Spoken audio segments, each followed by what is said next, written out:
अर्ज किया है चलेगा प्रिंसर का जलवा, ट्रिग्नोमेट्री हो जाएगा हलवा। बोलो वाह वाह। तो हेलो दोस्तों, मैं हूं प्रिंस और स्वागत करता हूं आपका 24/7 class 9th and 10th channel पे। तो मैं हूं आप लोगों का मैथ्स मेंटोर और हम क्लास 10th की मैथमेटिक्स में अपना बहुत इंपॉर्टेंट चैप्टर ट्रिग्नोमेट्री स्टार्ट कर चुके थे, जहां पे सबसे पहले हम ट्रिग्नोमेट्रिक रेशियोज की कहानी देख रहे थे। तो ट्रिग्नोमेट्रिक रेशियोज के सारे कंसेप्ट्स को समझ लेने के बाद हम इन कंसेप्ट पे बेस्ड सवालों की सीरीज स्टार्ट कर चुके थे, जहां पे ऑलरेडी अपने प्रीवियस लेक्चर में हमने फर्स्ट वैरायटी के सवालों को टैकल करना सीखा। अब आज का लेक्चर बहुत ज्यादा इंपॉर्टेंट होगा, क्योंकि नेक्स्ट वैरायटी टाइप 2 की वैरायटी को टैकल करना सीखेंगे। और मैं आपको बता दूं कि ये वाली वैरायटी में बहुत टाइप के सवाल बनते हैं, तो काफी इंपॉर्टेंट वैरायटी है। ध्यान से सुनिएगा, बिना टाइम वेस्ट किए हुए लेक्चर की कहानी को शुरू करते हैं। तो अब अपने कंसेप्ट ट्रिग्नोमेट्रिक रेशियोज पे बेस्ड सवालों की वैरायटीज में आगे बढ़ते हुए हम पहुंच चुके हैं सवालों की अगली वैरायटी पे, यानी कि सर वैरायटी नंबर 2 पे, टाइप नंबर 2 पे। तो इस लेक्चर में क्या करने वाले हैं? तो इस लेक्चर में अपने टाइप 2 के सवालों की पूरी कहानी देखने वाले हैं। यानी सबसे पहले यह सीखेंगे कि इस पर्टिकुलर वैरायटी के सवालों को पहचानना कैसे है। उसके बाद यह सीखेंगे कि इस पर्टिकुलर वैरायटी के सवालों को टैकल कैसे करना है, सॉल्व कैसे करना है, और फाइनली इस वैरायटी के अंतर्गत बहुत सारे बेहतरीन सवालों को साथ मिलकर प्रैक्टिस करेंगे। तो बिना टाइम वेस्ट किए हुए लेक्चर की कहानी को शुरू करते हैं। और सबसे पहले यह जान लेते हैं कि टाइप 2 के सवालों को पहचानना कैसे है। तो पहचान की कहानी को थोड़ा ध्यान से सुनिएगा। तो यहां पे सवालों की कहानी ऐसी होती है कि पूरे सवाल में आपको सिर्फ और सिर्फ एक ही गिवन डेटा मिलेगा। पूरे सवाल में सिर्फ एक ही गिवन डेटा आपको दिखेगा। वो गिवन डेटा क्या होता है, इसको समझना। तो पूरे सवाल में आपको सिर्फ और सिर्फ कोई एक टी रेशो की वैल्यू बताई जाएगी। पूरे सवाल में आपको सिर्फ और सिर्फ कोई एक टी रेशो की वैल्यू बताई जाएगी। That's it. यही आपके सवाल का गिवन डेटा होता है। जैसे एग्जांपल के लिए पूरे सवाल में बस आपको गिवन डेटा के रूप में इतना बता दिया कि साइन थीटा बराबर समथिंग, या फिर कॉस अल्फा बराबर समथिंग, या फिर टैन गामा बराबर समथिंग। तो इस तरीके से पूरे सवाल में गिवन डेटा के रूप में आपको सिर्फ और सिर्फ कोई एक टी रेशो की वैल्यू बताई जाएगी। और उसके बाद वो दुनिया भर की चीजें पूछ सकता है। उसके बाद वो भांति भांति प्रकार की चीजें पूछ सकता है। तो क्या क्या पूछ सकता है, इसको भी थोड़ा ध्यान से सुनना। तो आपसे यह पूछा जा सकता है कि जो गिवन डेटा का एंगल है, उस एंगल पे बेस्ड बचे हुए सारे टी रेशियोज की वैल्यू, या फिर आपके गिवन डेटा के एंगल को अगर एक राइट एंगल ट्रायंगल में इमेजिन किया जाए, तो उसी ट्रायंगल का जो दूसरा वाला एक्यूट एंगल है, उस पे बेस्ड सारे टी रेशियोज की वैल्यू, या फिर आपका जो गिवन डेटा का एंगल है उस पे बेस्ड इस तरीके से कोई एक्सप्रेशन की वैल्यू, या फिर जो दूसरा वाला एक्यूट एंगल है उस पे बेस्ड किसी एक्सप्रेशन की वैल्यू, या फिर आपके जो दोनों एंगल्स हैं उनको कंबाइंड वे में एक एक्सप्रेशन में फिट कर देगा, उसकी वैल्यू पूछ लेगा, या फिर एक्सप्रेशंस की कहानी प्रूव दैट के रूप में भी आ सकती है। तो इतनी सारी यहां पे सर केसेस बन सकते हैं, इतनी टाइप की चीजें यहां पे पूछी जा सकती हैं। तो हर चीज को अगर मैं समराइज कर दूं तो कहानी कुछ इस प्रकार है कि पूरे सवाल में सिर्फ और सिर्फ एक गिवन डेटा आपको दिखेगा। That's it. वो क्या होता है सर? तो पूरे सवाल में आपको सिर्फ और सिर्फ कोई एक पर्टिकुलर टी रेशो की वैल्यू बताई जाएगी। That's it. अब उसके बाद कुछ भी पूछा जा सकता है। आपसे यह कह देगा सर कि गिवन डेटा वाला जो एंगल है उस पे बेस्ड बचे हुए सारे टी रेशियोज की वैल्यू बताइए, या फिर जो दूसरा वाला ट्रायंगल का एक्यूट एंगल है उस पे बेस्ड सारे टी रेशियोज की वैल्यू बताइए, या फिर गिवन डेटा के एंगल पे बेस्ड एक्सप्रेशन की वैल्यू, एक्सप्रेशन को प्रूफ डैट के रूप में भी पूछ सकता है, या फिर जो दूसरा वाला ट्रायंगल का एक्यूट एंगल है उस पे बेस्ड किसी एक्सप्रेशन की वैल्यू, अगेन एक्सप्रेशन को प्रूफ डैट के रूप में भी पूछ सकता है, या फिर दोनों एंगल्स को कंबाइन करके कोई एक्सप्रेशन बनाएगा और या तो एक्सप्रेशन की वैल्यू पूछ लेगा या तो कोई प्रूफ डैट वाला केस बना देगा। तो यहां पे अब आपको क्लियर हो गया होगा कि इस वाली सेकंड वाली वैरायटी को पहचानना कैसे है। तो पहचान आपको क्लियर हो गई होगी सर, वही बातें यहां पे लिखी है, फटाफट एक बार नजर फेर लीजिए, स्क्रीनशॉट ले लीजिए। ठीक है सर, कहानी क्लियर हुई। एक्सप्रेशन वाली बात जिनको नहीं समझ में आ रही है, एक एग्जांपल दे देता हूं। जैसे मान लो सवाल में आपको बता दिया गया है कि सेक थीटा बराबर, गिवन डेटा क्या है सर, तो गिवन डेटा में आपको बोल दिया गया, मान लो सेक थीटा बराबर 2। अब उसके बाद आपसे इस वाले एक्सप्रेशन की वैल्यू पूछ लेगा कि अब मुझे बताइए कि sign theta into tan theta plus cosec theta क्या होगा। ठीक है सर, तो एक्सप्रेशन की कहानी क्या, ये अब आपको समझ में आ गई होगी। ठीक है सर, तो पहचान बिल्कुल क्रिस्टल क्लियर हो गई होगी। अब पहचान पता चल गई है तो ये समझ लेते हैं सर कि अपनी वैरायटी को टैकल कैसे करना है, सॉल्व कैसे करना है। तो सॉल्व करने की भी कहानी बहुत इंपॉर्टेंट है, ध्यान से सुनिएगा। तो तुमने सवाल पढ़ा और सवाल पढ़ के जैसे ही तुमको ये पकड़ में आ गया कि अरे यार ये तो टाइप नंबर 2 का सवाल है, तो वैरायटी 2 वाला सवाल है, तो सबसे पहले आपको करना यह है कि एक रैंडम सा राइट एंगल ट्रायंगल ड्रॉ करना है और उसका रैंडम सा कोई नामकरण कर लेना है। तो जैसे ही तुमको ये वाली वैरायटी सवाल पढ़ते ही पकड़ में आ गई, सबसे पहले तुम एक रैंडम सा राइट एंगल ट्रायंगल ड्रॉ करोगे और उसके बाद रैंडमली उस ट्रायंगल का नामकरण करोगे। एक बार ट्रायंगल बना दिया, नामकरण कर लिया, अब नेक्स्ट स्टेप काफी इंपॉर्टेंट है, इसको थोड़ा ध्यान से समझना। तो आपको बहुत अच्छे से पता है सर कि हर एक टी रेशो की कहानी के लिए आपको अपने राइट एंगल ट्रायंगल के 2 साइड्स की जरूरत पड़ती है। आपको पता है सर कि आपके राइट एंगल ट्रायंगल के 2 साइड से ही कोई भी टी रेशो बनता है। यानी इसी बात को मैं ऐसा कह सकता हूं कि हर एक टी रेशो की कहानी बताने के लिए आपको अपने एक राइट एंगल ट्रायंगल के 2 साइड्स की जरूरत पड़ती है। यानी इसी बात को मैं उल्टा भी बोल सकता हूं, इसी बात को मैं ऐसा भी बोल सकता हूं कि सर अगर कोई मुझे कोई एक पर्टिकुलर टी रेशो की वैल्यू बता देगा, तो वो जो वैल्यू बताई गई है उस वैल्यू में मेरे राइट एंगल ट्रायंगल के 2 साइड की लेंथ छिपी है। क्या मैं ये नहीं बोल सकता? बिल्कुल बोल सकता हूं।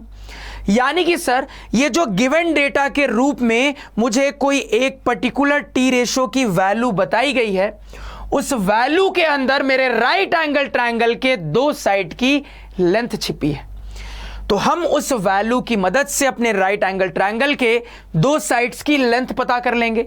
यानी कि अब मुझे अपने राइट एंगल ट्रायंगल में 3 में से 2 साइड्स की लेंथ पता है।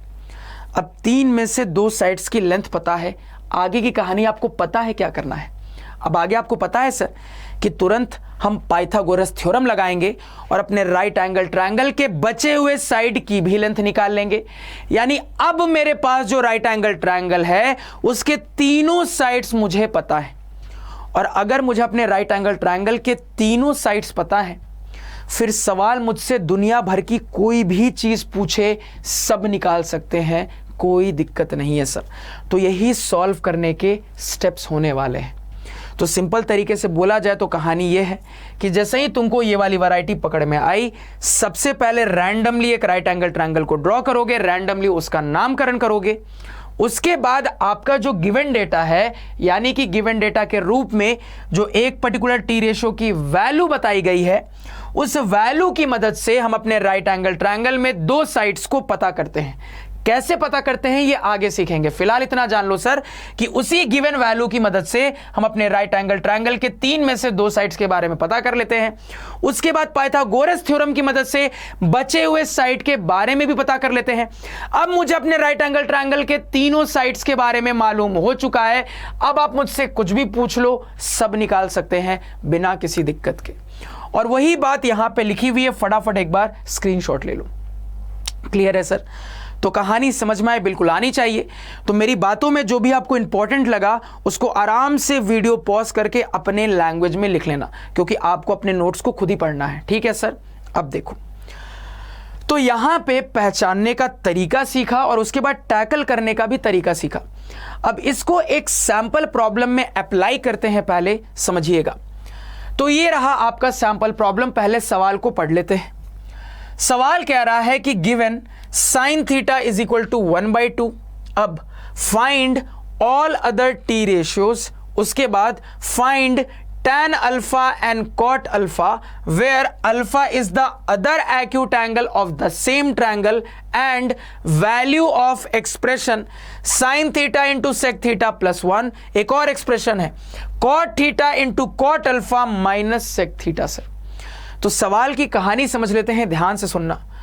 तो कहोगे सर यहां पे गिवन डेटा के रूप में मुझे बस एक चीज बताई गई है, गिवन डेटा के रूप में मुझे कोई एक पर्टिकुलर टी रेशो की वैल्यू बताई गई है और उसके बाद भांति भांति प्रकार की चीजें पूछी जा रही हैं मुझसे।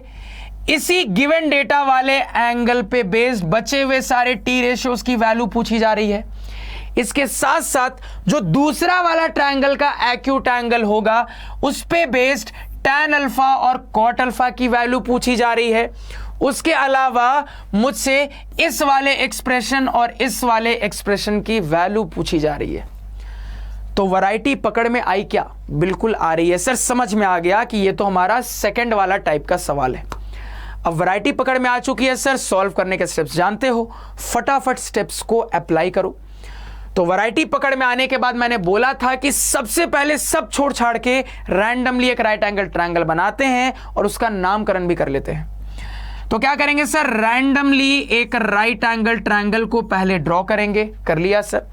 अब रैंडमली इसका कुछ नामकरण भी कर लेते हैं। तो चुन्नू, मुन्नू, सोनू, मोनू, जो मन है रख लो इसका नाम सर। तो मान लो प्रिंस सर रैंडमली इसका नाम रख लेते हैं ट्रायंगल एबीसी। तो रैंडमली नाम रखा है तो मेरे पास पावर है, किसी भी वर्टेक्स को ए बोल सकता हूं, किसी को भी बी, किसी को भी सी, मेरी मर्जी। आप रखोगे तो आपकी मर्जी। तो यहां पे रैंडमली मान लो इस वाले वर्टेक्स को ए बोल देते हैं, रैंडमली इस वाले वर्टेक्स को बी बोल देते हैं, रैंडमली इस वाले वर्टेक्स को सी बोल देते हैं। तो पहला स्टेप कंप्लीट हो गया सर, ट्रायंगल बना लिया, ट्रायंगल का नामकरण भी कर लिया। अब दूसरा स्टेप आपको समझना है, क्योंकि यही दूसरा स्टेप इंपॉर्टेंट है। क्योंकि दूसरे स्टेप में हमने ये सीखा सर कि ये जो गिवन डेटा के रूप में हमें कोई एक पर्टिकुलर टी रेशियो की वैल्यू बताई गई है, इस वैल्यू की मदद से हम अपने ट्रायंगल में दो साइड्स पता कर सकते हैं। लेकिन मुद्दा है कैसे। अब इस कैसे को हम दो तरीके से समझेंगे। सबसे पहले जो पहला वाला तरीका बता रहा हूं ये बहुत इंपॉर्टेंट है, इसको ध्यान से सुनना। तो देखो कैसे पता करेंगे, बिल्कुल ध्यान से सुनना। तो मुझे यहां पे गिवन है sin थीटा बराबर 1/2, ठीक है सर। अब देखो, अब यहां पे किस टारगेट एंगल पे बात हुई कहोगे सर, थीटा पे बात हुई, और ये थीटा हमें अपने ट्रायंगल में रिप्रेजेंट करना है। यानी कि कहोगे सर या तो इस वाले को थीटा बोल दे या इस वाले को, भैया मेरा ट्रायंगल है ना, तो किसको थीटा मानना है ये भी मेरी मर्जी है। तो जो दो एक्यूट एंगल्स दिख रहे हैं उनमें से रैंडमली किसी भी एक को थीटा मान लीजिए। मान लो रैंडमली मैंने इस वाले को थीटा मान लिया। अब जैसे ही आपने इस वाले को थीटा मान लिया, अब आपने P और B को फिक्स कर दिया, क्योंकि आपको पता है कि थीटा के सामने वाली खिड़की में परपेंडिकुलर रहता है, ठीक है। जो बच गया वो बेस हो गया और 90 के सामने वाला हाइपोटेनियस। तो जैसे ही तुमने अपने ट्रायंगल में थीटा को फिक्स कर दिया तो PBH की कहानी आपको मालूम हो गई। अब मुद्दे पे लौटते हैं सर कि ये जो गिवन डेटा है इसकी मदद से मुझे अपने ट्रायंगल में दो साइड्स कैसे पता चलेंगे, ये इंपॉर्टेंट है, इसको ध्यान से सुनना। देखो, तो साइन थीटा PBH के टर्म्स में हम क्या जानते हैं, हमें पता है सर PBH के टर्म में साइन थीटा होता है परपेंडिकुलर बाय हाइपोटेनियस। हमें बहुत अच्छे से पता है सर कि PBH के टर्म्स में साइन थीटा होता है परपेंडिकुलर बाय हाइपोटेनियस। अब समझना बात को, यानी कि सर मैं ये वाली चीज भी यहां पे बोल सकता हूं कि मेरे ट्रायंगल में जो परपेंडिकुलर और हाइपोटेनियस का रेशियो है ये रेशियो 1/2 के बराबर है। अगर ये चीज इसके बराबर है तो मैं ऐसा भी बोल सकता हूं सर कि मेरे इस पर्टिकुलर राइट एंगल ट्रायंगल में जो परपेंडिकुलर और हाइपोटेनियस का रेशियो है, जो P और H का रेशियो है सर, ये रेशियो 1/2 के बराबर है। तो यहां से आपकी खोपड़ी चलनी चाहिए सर कि यार P और H का रेशियो गिवन है, तो हम यहां पे जरूर किसी ना किसी तरीके से अपने ट्रायंगल का P भी निकाल लेंगे और H भी निकाल लेंगे। तो इस पर्टिकुलर सिचुएशन में मुझे अपने ट्रायंगल का दो साइड यानी कि P और H पता चल जाएगा। किसी दूसरे सिचुएशन में कोई और दूसरे साइड पता चल सकते थे सर, इस गिवन सिचुएशन में P और H पता चल जाएगा। ठीक है सर। अब देखो, अब मुद्दा है कि P और H क्या होगा। क्या हम यहां पे डायरेक्टली ये बोल सकते हैं कि P सर 1 यूनिट के बराबर होगा, H सर 2 यूनिट के बराबर होगा? क्या हम ये डायरेक्टली बोल सकते हैं? तो नहीं बोल सकते हैं। क्यों? इसको थोड़ा सा समझने की कोशिश करते हैं, ध्यान से सुनना। तो P और H का रेशियो जो 1/2 है सर, ये रेशियो तो कई तरीके से आ सकता है ना। जैसे एग्जांपल समझिएगा, मान लो आपके ट्रायंगल में परपेंडिकुलर होता 3 सेंटीमीटर का, हाइपोटेनियस होता 6 सेंटीमीटर का। देखो P/H क्या हो रहा है, तो क्या दोगे सर? P/H आ रहा है 1/2। तो क्या दिखा सर? एक सिचुएशन से रेशियो 1/2 आया। अगेन हो सकता है दूसरी सिचुएशन भी हो सकती थी। मान लो आपके ट्रायंगल में परपेंडिकुलर होता 4 सेंटीमीटर का, हाइपोटेनियस होता 8 सेंटीमीटर का, तो भी अगर रेशियो निकालते हैं सर तो रेशियो 1/2 ही आता। अगेन यहां पे कहोगे सर हो सकता था कि मेरे ट्रायंगल का परपेंडिकुलर होता 16 सेंटीमीटर का और हाइपोटेनियस होता 32 सेंटीमीटर का, तो भी रेशियो कहते सर 1/2 आता।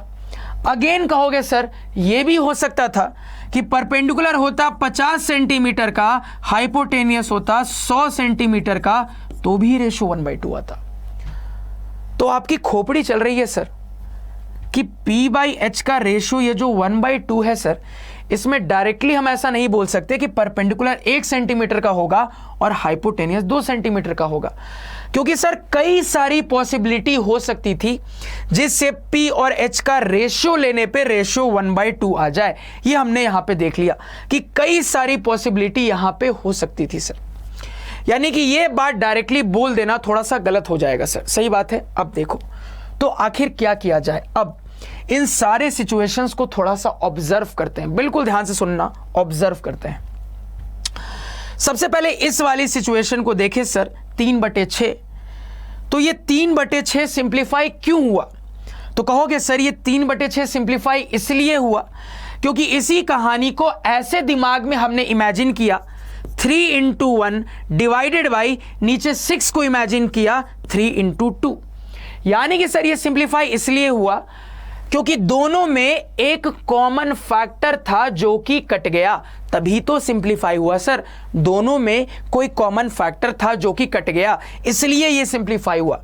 अगेन यहां पे भी यही हुआ सर कि दोनों में एक कॉमन फैक्टर था जो कि कट गया, तभी ये सिंप्लीफाई हुआ। यानी कि दिमाग में हम इमेजिन कर सकते हैं सर कि 16 हो जाएगा 16 × 1, 32 हो जाएगा सर 32। मान लो 32 को हम लिख देते हैं यहां पे 16 × 2, 32 को लिख देते हैं सर 16 × 2। तो अगेन कहोगे सर कि दिमाग में इमेजिन करने पे समझ में आता है कि दोनों में एक कॉमन फैक्टर था, वो कट गया, उसके बाद ये अपने सिंपलेस्ट फॉर्म में आ गया। अगेन हर जगह यही बात है, यानी इसी चीज को बोला जा सकता है 4 × 1 डिवाइडेड बाय नीचे 8 को 4 × 2। तो अगेन सर दोनों में एक कॉमन फैक्टर था जो कि कट गया। अगेन यहां पे देखा जाए तो बोला जा सकता है 50 × 1, 100 को बोला जा सकता है 50 × 2। अगेन वही बात कि दोनों में कुछ कॉमन फैक्टर था जो कि कट गया, तब ये सिंप्लीफाइड फॉर्म में आया। तो यहां से मुझे अब ये समझ में आ रहा है सर कि जो मेरा फाइनल रेशियो आया है ये कई तरीके से आ सकता है, कई सारी पॉसिबिलिटीज हो सकती है, और हर एक पॉसिबिलिटी में मुझे ये दिख रहा है कि ऊपर और नीचे दोनों जगह कोई एक कॉमन फैक्टर था जो कि कट गया, उसके बाद ये सिंप्लीफाई होके ऐसा आया। अब इसको देख के हम ये तो नहीं बता सकते ना सर कि एक्चुअली में ये क्या था, किस कॉम्बिनेशन से ये आया, ये तो अभी बता नहीं सकते सर इसको देख के। यानी कि हम ये नहीं बता सकते कि यहां पे इस सिचुएशन में ऐसा क्या कॉमन फैक्टर था जो कि दोनों जगह से कटा होगा। तो हम यहां पे अब ये नहीं बता सकते ना सर श्योर तरीके से कि यहां पे क्या ऐसा कॉमन फैक्टर था जो कि कट गया होगा तब ये आया होगा, क्योंकि कॉमन फैक्टर में भी बहुत सारी पॉसिबिलिटी हमें दिख रही है। तो क्या कॉमन फैक्टर कटा होगा ये नहीं बता सकते। तो मैथ में जो चीज नहीं बता सकते हैं उसको क्या मान लेते हैं? जल्दी जवाब दो, जल्दी कमेंट में जवाब आने चाहिए। कहोगे सर कि मैथ्स में जो चीज हम नहीं बता सकते हैं उसको हम रैंडमली कोई वेरिएबल मान लेते हैं, उसको हम रैंडमली x मान सकते हैं, रैंडमली y मान सकते हैं, रैंडमली k मान सकते हैं, कुछ भी रैंडमली मान सकते हैं सर, कोई दिक्कत नहीं, कोई भी वेरिएबल। तो हम ये मान लेते हैं बिल्कुल रैंडमली कि वो जो कॉमन फैक्टर जो कि ऊपर नीचे दोनों से कटा होगा वो था k। ये हमने रैंडमली मान लिया कि वो जो कॉमन फैक्टर जो ऊपर नीचे दोनों जगह से कटा होगा वो था k। ये हमने यहां पे रैंडमली मान लिया। अब समझना, तो अब आपको पता है सर कि ये 1/2 कैसे आया है। अब आपको यहां पे ये बहुत अच्छे से पता है सर कि यहां पे भी ऊपर में कोई k था, यहां पे भी नीचे में कोई k था। मुझे नहीं पता ये कॉमन फैक्टर क्या है, इसलिए तो वेरिएबल माना सर रैंडमली। तो अब यहां पे बोल सकते हैं सर कि ये चीज कैसे आई होगी। ये चीज ऐसे आई होगी कि यहां पे मेरा जो ऊपर नीचे k है ये कट गया होगा, तब जाके ये 1/2 आया है सर। अब समझना यहां पे, अब समझना, यानी कि सर कटने से पहले ऐसी कहानी थी, कटने से पहले ऐसी कहानी थी, और कटने से पहले जो कहानी थी, कटने से पहले जो कहानी थी वही कहानी तो डायरेक्टली साइड की लेंथ है। समझ में आया कि नहीं? आना चाहिए सर। कटने से पहले जो कहानी थी वही कहानी तो मेरे साइड की ओरिजिनल वाली लेंथ थी सर। तो कटने से पहले यहां की कहानी क्या थी? कह दोगे सर k × 1k। कटने से पहले यहां की कहानी क्या थी सर? कह दोगे 2 × k 2k।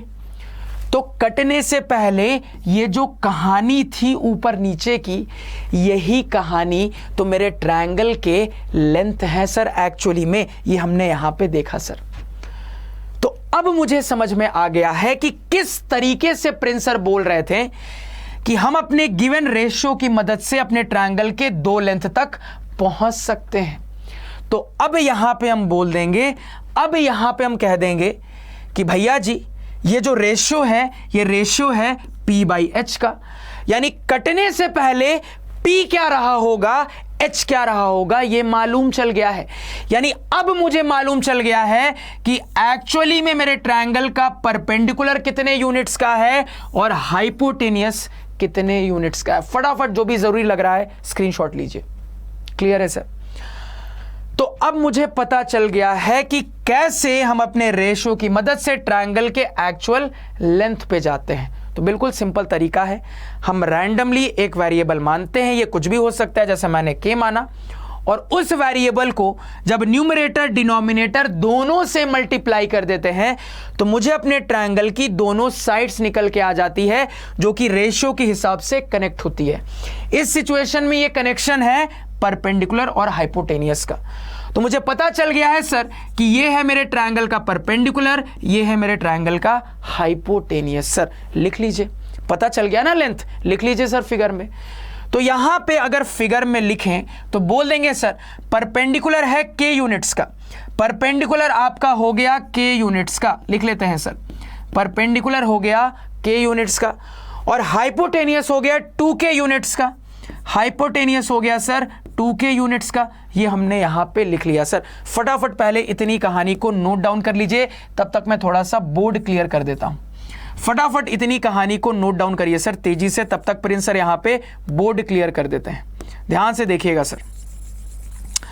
तो उम्मीद करूंगा अब तुमको समझ में आ गया होगा कि किस तरीके से गिवन रेशियो की मदद से हम अपने ट्रायंगल के 2 साइड्स तक पहुंच सकते हैं, 2 साइड्स को निकाल सकते हैं सर। क्लियर है? ये सभी को क्लियर हुआ? बिल्कुल क्लियर हो जाना चाहिए। अब देखो यहां पे, अब एक बार ये पता चल गया, अब आगे की कहानी और आसान हो गई सर, क्योंकि आगे की कहानी तो हमने टाइप 1 में भी की थी कि अगर कोई मुझे अपने राइट एंगल ट्रायंगल के 2 साइड्स बता देता है तो तीसरा भी निकाल सकते हैं। कैसे? पाइथागोरस की मदद से।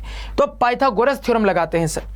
तो ट्रायंगल में पाइथागोरस थ्योरम लगाएंगे तो कह देंगे सर कि जो हाइपोटेनियस का स्क्वायर होगा ये बराबर होगा बचे हुए दोनों साइड के स्क्वायर के सम के, यानी AB और BC स्क्वायर। तो क्या दोगे sir, A B square plus B C square. ठीक है सर, अब आपको निकालना क्या, आपको बी सी निकालना है, तो बी सी को अकेला करो, तो बी सी को अकेला करेंगे, इसको इधर बुला लेंगे, तो ए सी स्क्वायर ये इधर आएगा, तो माइनस ए बी स्क्वायर बराबर बी सी स्क्वायर। तो थोड़ा अच्छे से इसको लिख लें सर, तो ऐसा लिख लेंगे बी सी स्क्वायर बराबर यहाँ पे A C square minus A B square, यानी कि यहां से कह सकते हैं बी सी बराबर स्क्वायर रूट के अंदर A C square minus A B square. Clear है सर, यानी कि यहां पे अब हम आगे कहानी बोल देंगे। अगर AC की वैल्यू पुट करें सर, तो AC है 2K यूनिट्स का, तो AC है सर 2K यूनिट्स का, 2K का स्क्वायर माइनस AB है सर K यूनिट्स का, यानी कि ये हो जाएगा K का स्क्वायर। निकालिए सर सिंप्लीफाई करके, तो यहां पे सिंप्लीफाई करेंगे तो ये आ जाएगा स्क्वायर रूट के अंदर 2K का स्क्वायर हो जाएगा 4K स्क्वायर, और इसके बाद ये हो जाएगा माइनस K स्क्वायर।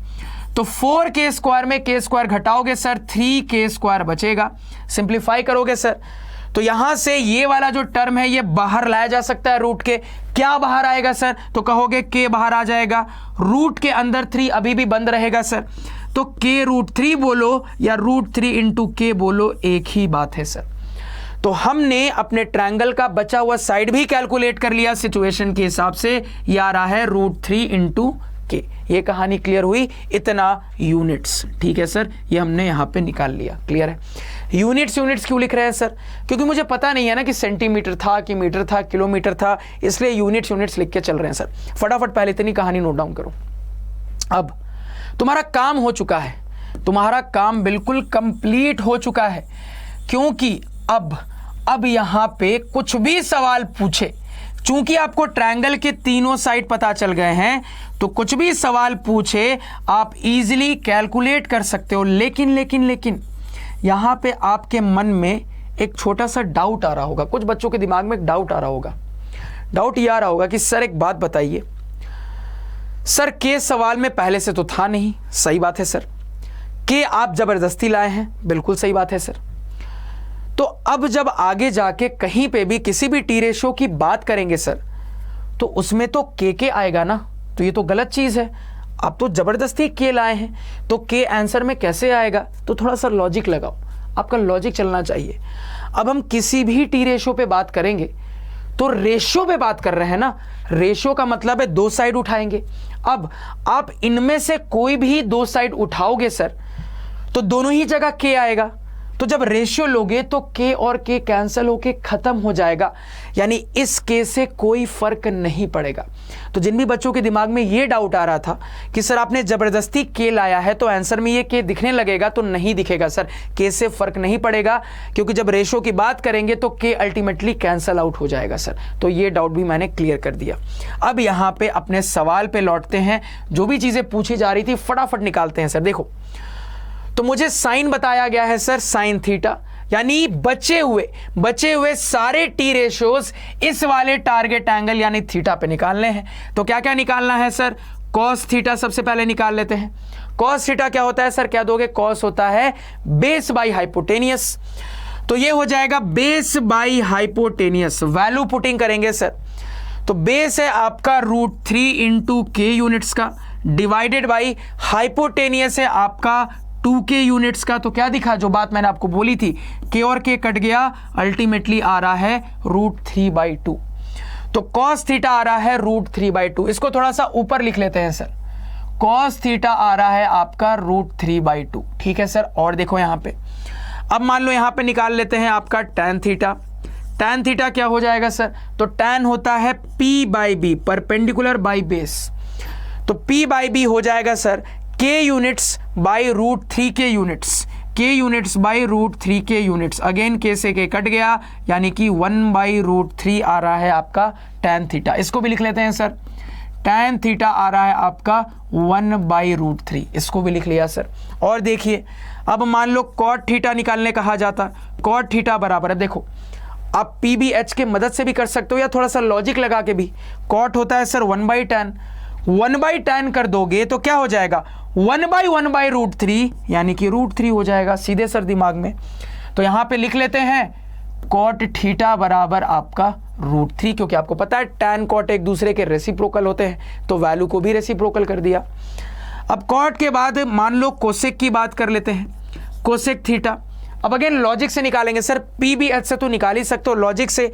कोसेक होता है साइन का रेसिप्रोकल, साइन है 1/2, 1/2 का रेसिप्रोकल हो जाएगा 1/1/2, यानी कि अल्टीमेटली 2 आ जाएगा सर।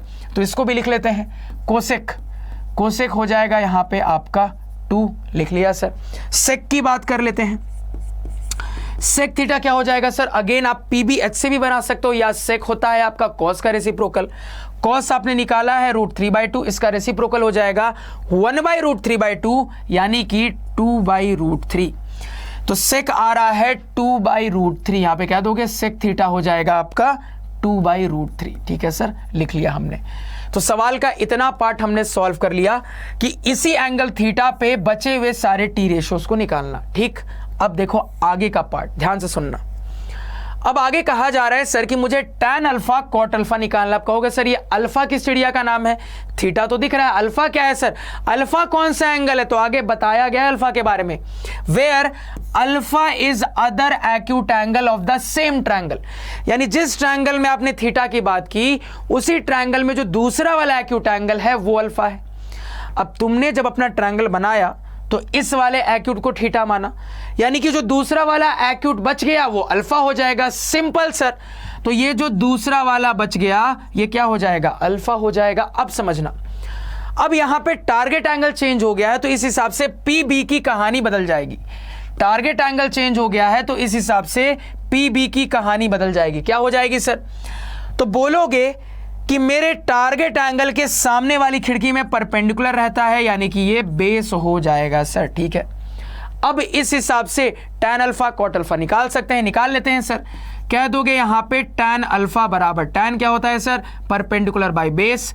वैल्यू पुटिंग करें सर, तो परपेंडिकुलर यहां पे है आपका √3 इंटू के यूनिट्स डिवाइडेड बाई बेस, आपका क्या है सर, बेस है के यूनिट्स।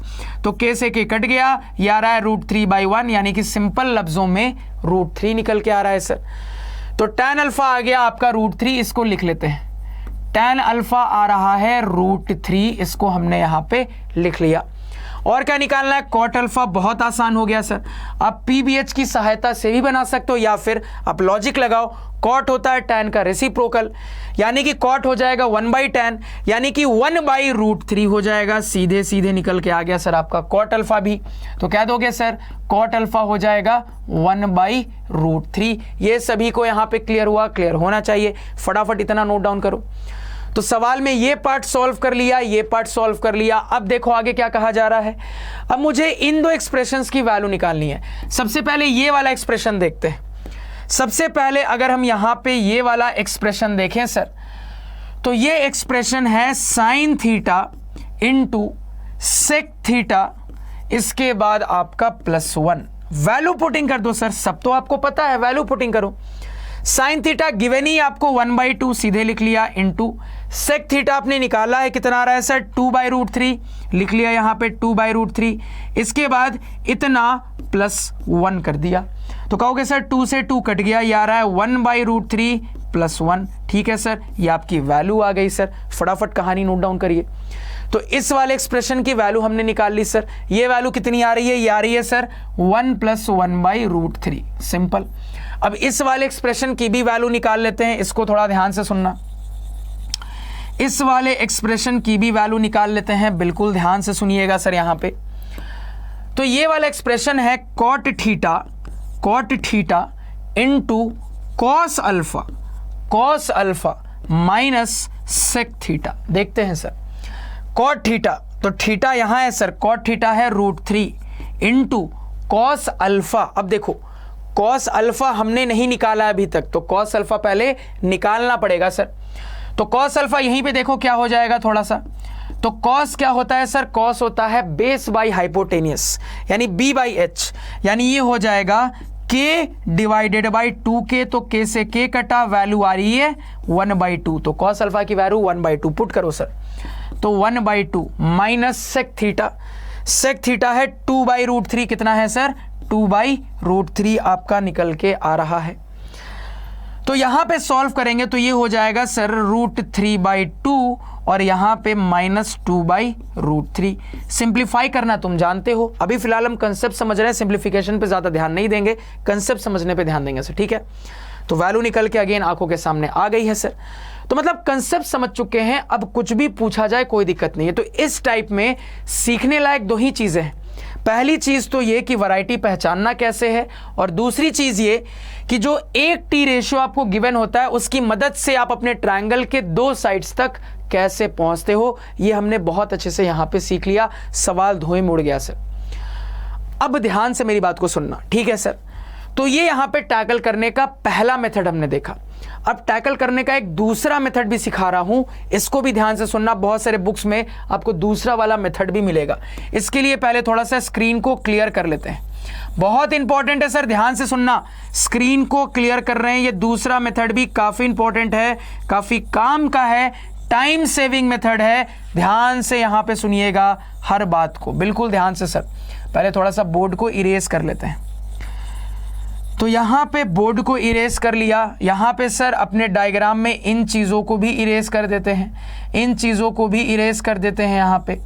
तो इन चीज़ों को भी यहाँ पे डायग्राम में वापस से हमने इरेज कर दिया सर, इसको भी इरेज कर दो, ठीक है। अब बिल्कुल न्यू स्लेट से स्टार्ट करते हैं। ध्यान से देखना, मेथड नंबर 2 की कहानी प्रिंस सर की जुबानी।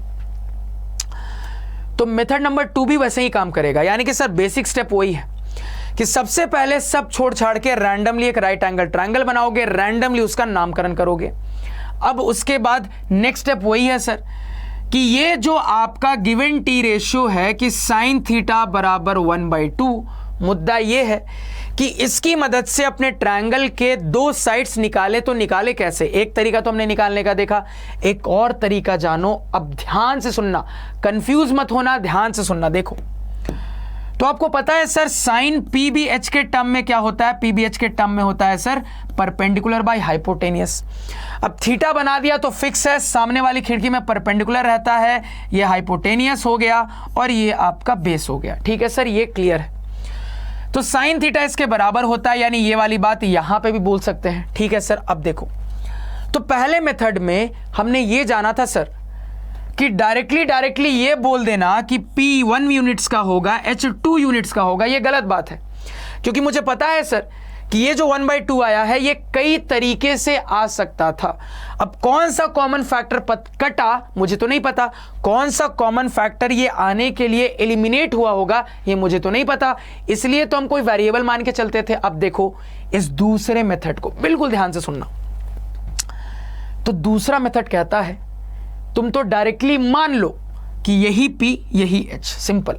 इसी चीज पे डाउट था ना, तुम तो डायरेक्टली मान लो P 1 यूनिट्स H 2 यूनिट्स। लिखो सर P 1 यूनिट्स और आपका H हो गया 2 यूनिट्स। आप तो डायरेक्टली ये चीज मान लो सर, ये कहता है दूसरा मेथड। अब ध्यान से सुनना। अब कहोगे सर अभी आपने बोला था कि सर ये चीज कहना मतलब सही नहीं है, क्योंकि यहां पे क्या कॉमन फैक्टर कटा था ये किसी को नहीं पता, तो ये चीज आप कैसे कर सकते हो? अब देखो क्यों, इस मेथड का क्या लॉजिक है, क्यों हम ये वाली बात बोल सकते हैं।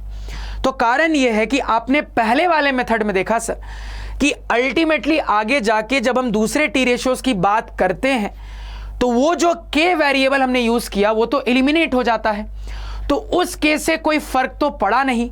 यानी वही लॉजिक यूज किया हमने यहां पे और ये कहा कि जब के आगे जाके एलिमिनेट होना ही है तो के लिखो ही मत। मतलब ये है सर जब के आगे जाके गायब होना ही है तो के को लिखो ही मत, डायरेक्टली कंपेयर करके लिख दो। यानी कि ये चीज इसके बराबर डायरेक्टली कंपेयर करके लिख दिया P1 यूनिट्स H2 यूनिट्स। अब इस तरीके से फिर से पूरी कहानी तुमको बनानी आती है, तुम पूरी कहानी बना के देखो सेम आंसर आएंगे, पूरी कहानी बना के देखो सेम आंसर आएंगे सर। तो ये आपका क्या हो गया, मेथड नंबर 2। अब मुद्दे की बात ये है सर कि एग्जाम में जब सवाल आएगा तो मेथड नंबर 1 इस्तेमाल करेंगे या मेथड नंबर 2 इस्तेमाल करेंगे। तो अब जवाब को ध्यान से सुनना। देखो जो मेथड नंबर 1 है ना, ये आपके एनसीईआरटी का मेथड है और आपको पता है सर कि बोर्ड एग्जाम के लिए एनसीईआरटी गॉड है। तो अगर एग्जाम में यही सेम सवाल आता है तो आपको मेथड नंबर 1 ही यूज करने की कोशिश करनी है, इस बात को याद रखना। यानी कि समझना, जब तक बहुत ज्यादा इमरजेंसी ना हो तब तक तुम मेथड नंबर 1 को ही यूज करना। अगर तुम्हें लग रहा है यार कि मेथड नंबर 1 से थोड़ा ज्यादा कॉम्प्लिकेटेड हो रहा है, मुझे ज्यादा टाइम लग जाएगा, इतना टाइम नहीं है पेपर में, तब आप मेथड नंबर 2 पे जाना। क्योंकि मेथड नंबर 2 यूज करोगे तो हो सकता है एग्जामिनर तुमको पूरे ही नंबर दे दे, हो सकता है कि आधे नंबर काट ले, तो कोई गारंटी नहीं है ना। लेकिन इसी वजह से सेफ साइड रहते हुए मैंने आपको बोला कि आप तो मेथड नंबर 1 को ही प्रेफरेंस देना, के वाले मेथड को ही प्रेफरेंस देना। डायरेक्ट वाला ये जो मेथड है सर, ये इमरजेंसी में ही इस्तेमाल करना। आप देखो डायरेक्ट मेथड के कुछ फायदे बताता हूं सर। इस टाइप के सवाल जब कंपटीशन में सॉल्व करने होंगे तो कौन के लिए सीधे डायरेक्ट मेथड से बना लेंगे सर। तो कंपटीशन के सवाल को इस सेकेंड मेथड से बनाना ज्यादा फायदेमंद, ज्यादा टाइम सेविंग होगा। अगेन मान लो तुमको सवाल बनाने के बाद चेक करना है कि मैंने सही बनाया कि नहीं, तो फट से तुम रफ में जाना और इस शॉर्टकट वाले मेथड से चेक कर लेना, तो वेरीफाई हो जाएगा कि तुमने सही बनाया कि नहीं बनाया सर। यह फायदा है इस सेकेंड मेथड का। तो आंसर चेक करने के लिए इस्तेमाल कर सकते हो, कंपटीशन में टाइम बचाने के लिए सेकंड मेथड का इस्तेमाल कर सकते हो। तो कब कौन सा मेथड यूज करना है ये हमने यहां पे क्लियर कर लिया। फटाफट इस कहानी को भी नोट डाउन कर लीजिए। तो याद रखिएगा, मेन पेपर में आंसर चेक करने के लिए मेथड 2 का इस्तेमाल कर सकते हो, कोई दिक्कत नहीं है, रफ में जाके कर लेना। लेकिन यहां पे सॉल्व करने के लिए मेथड 2 को थोड़ा अवॉइड करना, जब तक बिल्कुल इमरजेंसी ना हो। मतलब एकदम जीने मरने पे बात ना आ जाए कि भैया अगर मैंने मेथड 1 इस्तेमाल किया तो इतना टाइम नहीं है, सवाल छूट जाएगा। तो इस टाइप की कोई जब तक इमरजेंसी ना हो तब तक मेथड नंबर 1 को ही प्रायोरिटी देना। अगर लग रहा है टाइम कम है सर, या मेथड 1 अच्छे से नहीं आ पा रहा है, तभी मेथड नंबर 2 के इस्तेमाल से बनाना। इतना क्लियर हुआ, क्लियर होना चाहिए। फटाफट कहानी को नोट डाउन कर लीजिए। क्लियर है सर। तो इसके साथ हमने अपने टाइप 2 वाली वैरायटी की पूरी कहानी एक ही सवाल में समझ ली। अब आगे जो भी सवाल आएंगे ना उसको धुएं में ऐसे ही उड़ा देंगे। तो अब आगे के सवालों की कहानी देखते हैं, ध्यान से सुनिएगा। अब ये रहा सर हमारा नेक्स्ट सवाल। सबसे पहले अपने सवाल को पढ़ लेते हैं। सवाल कह रहा है, if cos theta is equal to 8/17 find the other 5 t ratios. तो फटाफट तरीके से सवाल का एक्सप्लेनेशन देख लेते हैं। सवाल ने हमें यहां पे cos थीटा की वैल्यू प्रोवाइड कर दी है। इसके बाद सवाल हमसे अपने गिवन डेटा के एंगल पे बेस्ड बचे हुए सारे के सारे टी रेशियोज की वैल्यू पूछ रहा है। तो एक्सप्लेनेशन की कहानी सभी को क्लियर हो रही होगी और आपको यहां पे वैरायटी भी समझ में आ रही होगी। आपको क्लियरली दिखना चाहिए सर कि पूरे सवाल में बस एक गिवन डेटा है। गिवन डेटा क्या है सर?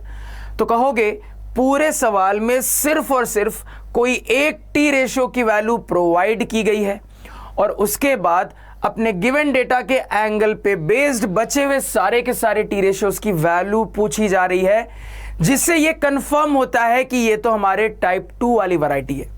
तो वैरायटी पकड़ में आ रही है सर। तो वैरायटी को टैकल करना भी हमने सीखा है, तो फटाफट तरीके से सवाल को सॉल्व कर लेते हैं। तो मेरे साथ साथ पैरेलली आप लोग भी सॉल्व करिए। तो सबसे पहले अपने सवाल के लिए एक राइट एंगल ट्रायंगल को क्रिएट करेंगे बिल्कुल रैंडम तरीके से।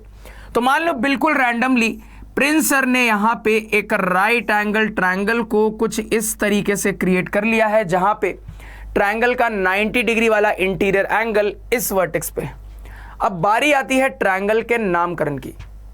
तो ट्रायंगल का नाम कुछ भी रख लो, चुन्नू, मुन्नू, सोनू, मोनू, जो आपको पसंद है रख लो सर। ट्रायंगल ABC बोल दो, ट्रायंगल PQR बोल दो, ट्रायंगल XYZ बोल दो, कुछ भी बोल सकते हो सर, क्योंकि आपने सवाल को सॉल्व करने के लिए अपनी सहूलियत के लिए एक ट्रायंगल को बनाया है। तो नामकरण में भी आप ही की मर्जी चलेगी सर। तो मान लो बिल्कुल रैंडमली प्रिंस सर यहां पे ट्रायंगल का नामकरण करते हैं ट्रायंगल ABC। तो नाम तो डिसाइड कर लिया। अब मुद्दा यह है सर कि किस वर्टेक्स को क्या बोलेंगे, किसको A, किसको B, किसको C। तो नाम किसने डिसाइड किया? आपने। तो वर्टेक्स की प्लेसमेंट भी कौन डिसाइड करेगा? आप ही डिसाइड करोगे सर। तो आपकी मर्जी है, रैंडमली किसी भी वर्टेक्स को A बोल सकते हो, किसी को भी B बोल सकते हो, किसी को भी C बोल सकते हो। तो मान लो बिल्कुल रैंडमली यहां पे इस वाले वर्टेक्स को A बोल देते हैं, रैंडमली इस वाले वर्टेक्स को B बोल देते हैं, रैंडमली इस वाले वर्टेक्स को C बोल देते हैं। तो राइट एंगल ट्रायंगल बना लिया, ट्रायंगल का नामकरण भी कर लिया। अब मुद्दे की बात सर, चर्चा में हमारे गिवन डेटा में जो एंगल आया है वो है थीटा। तो सिचुएशन के हिसाब से मुझे बहुत अच्छे से पता है सर कि ये जो थीटा यहां चर्चा में आया है ये एक्चुअली में मेरे राइट एंगल ट्रायंगल का कोई एक एक्यूट एंगल है। अब मुद्दा यह है सर कि ट्रायंगल के अंदर दो एक्यूट एंगल है, ये वाला भी है, ये वाले भी है। तो यहां पे सर थीटा माने किसको, इसको माने या इस वाले एक्यूट एंगल को थीटा माने? तो यहां पे जवाब होगा कि अगेन आपकी मर्जी है, आप एनालिसिस के लिए दोनों में से किसी भी एक्यूट एंगल को थीटा मान सकते हो सर। तो मान लो अगेन बिल्कुल रैंडमली मैं अपने दो एक्यूट एंगल्स में से इस वाले को थीटा अज्यूम कर लेता हूं, थीटा मान लेता हूं। अब जैसे ही आपने यहां पे थीटा की कहानी फिक्स हो गई तो PBH की भी कहानी फिक्स हो गई। अब आप तुरंत बोलोगे कि सर 90 डिग्री के सामने वाली अपोजिट साइड होती है हाइपोटेनियस, सर थीटा के सामने वाली खिड़की में परपेंडिकुलर रहता है, जो बच गया वो बेस हो जाएगा। तो अब PBH की भी कहानी अपने ट्रायंगल में फिक्स हो चुकी है सर। अब यहां पे अपने गिवन डेटा को यहां पे एनालाइज कर लेते हैं और अपने ट्रायंगल के लिए दो साइड्स की वैल्यू निकाल लेते हैं, जैसे कि हमने सीखा था। तो गिवन डेटा में बोला जा रहा है कि cos थीटा बराबर 8/17। अब ध्यान से सुनिएगा, तो cos थीटा की वैल्यू हम PBH के टर्म्स में बहुत अच्छे से जानते हैं। हमें पता है सर कि PBH के टर्म्स में cos थीटा होता है बेस बाई हाइपोटेन्यूज यानी कि B/H। अब यहां से आगे की कहानी मुझे पता है। अब मुझे बहुत अच्छे से पता है सर कि इस वाले रेशियो से मुझे अपने ट्रायंगल में बेस की लेंथ पता चल जाएगी, इसके साथ साथ हाइपोटेनियस की भी लेंथ पता चल जाएगी। तो लेंथ को पता कर लेते हैं। तो यहां से कंपैरिजन करके तुरंत कह देंगे सर कि मेरे इस ट्रायंगल में बेस हो जाएगा 8K यूनिट्स का, क्योंकि मैंने आपको सिखाया था सर कि वेरिएबल यूज करके बनाते हैं। अगेन यहां पे कह दोगे कि ट्रायंगल में हाइपोटेनियस हो जाएगा सर 17K यूनिट्स का। क्लियर है सर, कहानी क्लियर होनी चाहिए। अब ये जो आपने अपने राइट एंगल ट्रायंगल के लिए दो साइड्स की लेंथ निकाल ली है, उसको ट्रायंगल में रिप्रेजेंट कर लेते हैं। तो बेस है 8K यूनिट्स, बेस है 8K यूनिट्स का और हाइपोटेनियस है 17K यूनिट्स का, रिप्रेजेंट कर लिया सर। अब क्या बचा है सर, अब यहां पे मुझे अपने परपेंडिकुलर की लेंथ निकालना बचा है। कैसे निकालेंगे सर, तो आपको पता है पाइथागोरस थ्योरम लगा देंगे, काम हो जाएगा। तो फटाफट तरीके से यहां पे पाइथागोरस थ्योरम को अप्लाई कर लेते हैं। तो अगर अपने इस राइट एंगल ट्रायंगल में पाइथागोरस थ्योरम को अप्लाई करें तो कह देंगे सर कि जो हाइपोटेनियस का स्क्वायर होगा ये बचे हुए दोनों साइड के स्क्वायर का सम होगा, यानी कि AB BC बचा है तो AB स्क्वायर और BC स्क्वायर का सम होगा आपका AC स्क्वायर। आपको निकालना क्या है सर, कहोगे आपको निकालना है AB। तो यहां पे AB को निकालना है, AB को अकेला कर लेते हैं। तो AB वाले टर्म को अकेला कर लिया, इसको इधर बुला लेंगे सर, तो ये हो जाएगा AC स्क्वायर माइनस यहां पे BC स्क्वायर। इसको थोड़ा सा अच्छे से रीअरेंज कर ले सर, तो ऐसा लिख देंगे AB स्क्वायर बराबर AC square minus BC square. अब यहां से फाइनली बोल देंगे सर AB बराबर स्क्वायर रूट के अंदर AC square minus BC square हो जाएगा। इतना समझने में कोई दिक्कत नहीं होनी चाहिए। वैल्यू पुटिंग कर लेते हैं सर। तो यहां पे अगर वैल्यू पुटिंग करेंगे तो कह दोगे AB बराबर हो जाएगा स्क्वायर रूट के अंदर AC कितना है सर, तो AC दिख रहा है आपके फिगर में है 17K यूनिट्स, तो 17K का स्क्वायर माइनस BC कितना है सर, कह दोगे सर दिख रहा है फिगर में BC है 8K यूनिट्स, तो ये हो गया माइनस 8K का स्क्वायर। अब इसको देखो सिंप्लीफाई करने के कई तरीके हो सकते हैं। एक तरीका ये हो सकता है कि आप स्क्वायर निकालो, यहां पे भी स्क्वायर निकालो, दोनों को घटाओ फिर स्क्वायर रूट निकालो। तो ये थी आम जिंदगी। हम देखेंगे मेंटोस जिंदगी। हम हैं मैथमेटिशियंस, हम हैं प्रिंस सर के स्टूडेंट्स। तो हमारा दिमाग चलना चाहिए कि सर ए स्क्वायर माइनस बी स्क्वायर का फॉर्मूला सेट हो रहा है, ए प्लस बी ए माइनस बी करके देखते हैं। ए प्लस बी करेंगे सर तो यहां पे क्या हो जाएगा, देखो 17K प्लस 8K यानी कि ये हो गया सर आपका 25K इंटू ए माइनस बी करोगे सर तो 17K माइनस 8K ये हो जाएगा 9K। अब यहां पे सिंप्लीफिकेशन देखो कितना आसान हो गया है। कहोगे सर कि 25 का 5 बाहर आएगा सर, 9 का 3 बाहर आएगा और जो 2K हैं इन 2K के बदले 1K भी बाहर आ जाएगा। इतना यूनिट्स निकल के आ गया है हमारा AB, यानी कि 5 दिया 15K यूनिट्स। तो हमने अपने राइट एंगल ट्रायंगल के बचे हुए साइड की भी लेंथ निकाल ली है, जो कि निकल के आ रही है 15 के यूनिट्स। इतना समझने में कोई दिक्कत किसी को नहीं होनी चाहिए, फटाफट कहानी को नोट डाउन कर लीजिए। क्लियर है सर? अब सवाल खत्म है। क्यों? क्योंकि एक बार हमने अपने राइट एंगल ट्रायंगल में तीनों साइड्स की लेंथ निकाल ली सर, फिर सवाल में कोई दम नहीं बचता है। अब आसानी से जो भी पूछा जाए सॉल्व कर सकते हैं, जैसा कि हमने अपने प्रीवियस वाले एग्जाम्पल में देखा था। तो अब यहां पे जो भी चीजें पूछी जा रही है उसको फटाफट तरीके से सॉल्व कर लेते हैं। तो ध्यान से सुनिएगा। तो हमसे बचे हुए सारे के सारे टी रेशियोज की वैल्यू पूछी जा रही है। नहीं निकाल सकते क्या? बिल्कुल निकाल सकते हैं सर। कैसे निकालेंगे? ध्यान से यहां पे सुनिएगा। तो यहां पे अब फटाफट तरीके से अगर वैल्यूज को निकाल लें सर, तो मुझे किसकी वैल्यू प्रोवाइड कर दी गई है? कॉस की। तो मान लो सबसे पहले साइन ऑफ एंगल थीटा निकाल लेते हैं, यानी साइन थीटा निकाल लेते हैं। साइन थीटा होता है सर यहां पे perpendicular by hypotenuse. Value putting करेंगे सर, तो ये हो जाएगा 15 के डिवाइडेड बाई 17 के। तो 15 के यूनिट्स डिवाइडेड बाई 17 के यूनिट्स, के से के कट गया सर, वैल्यू आ रही है 15/17। यानी अच्छे से लिख ले सर, तो साइन थीटा हो जाएगा आपका 15/17। तो साइन निकाल लिया सर, कॉस गिवन है। अब मान लो टैन निकाल लेते हैं। तो टैन थीटा क्या हो जाएगा सर? टैन होता है पीबीएच के टर्म्स में p/b, यानी कि परपेंडिकुलर बाई बेस। p/b करेंगे सर, तो ये हो जाएगा 15k/8 के। तो 15 के यूनिट्स डिवाइडेड बाई 8 के यूनिट्स, के से के कट गया सर, ये आ रहा है 15/8। यानी कि अच्छे से लिख सकते हैं tan थीटा बराबर 15/8। अब देखो tan थीटा आप एक और तरीके से निकाल सकते थे सर। tan थीटा आपको पता है sine theta by cos theta होता है। अब आपको कॉस थीटा मालूम है, आपको साइन थीटा मालूम है, तो साइन बाई कॉस करके भी आप tan थीटा निकाल सकते थे एग्जाम में, कोई दिक्कत नहीं है सर। उसको भी कॉपी पे नोट डाउन करो। अब आगे, अब इसके बाद मान लो कोसेक थीटा निकाल लेते हैं। कोसेक थीटा पीबीएच के टर्म्स में क्या होता है सर? तो कहोगे साइन का रेसिप्रोकल, यानी कि h/p हाइपोटेनियस बाई परपेंडिकुलर। तो यहां पे अगर वैल्यू पुटिंग करेंगे सर, तो ये हो जाएगा 17k/15k। क्या हो जाएगा सर? 17k/15k यूनिट्स, के से के कट गया, वैल्यू आ रही है 17/15। यानी अच्छे से लिख लें सर, तो यहां पे लिख लेंगे कोसेक थीटा बराबर 17/15, यानी कि कुल मिला के आपके साइन का रेसिप्रोकल। तो आप ऐसे भी निकाल सकते थे, या फिर आप चाहते तो रेसिप्रोकल वाली बात की मदद से भी निकाल सकते थे कि cosec theta is equal to 1/साइन थीटा। अब 1/साइन थीटा की वैल्यू पुट कर देते, सॉल्व करते, यही आंसर निकल के आता।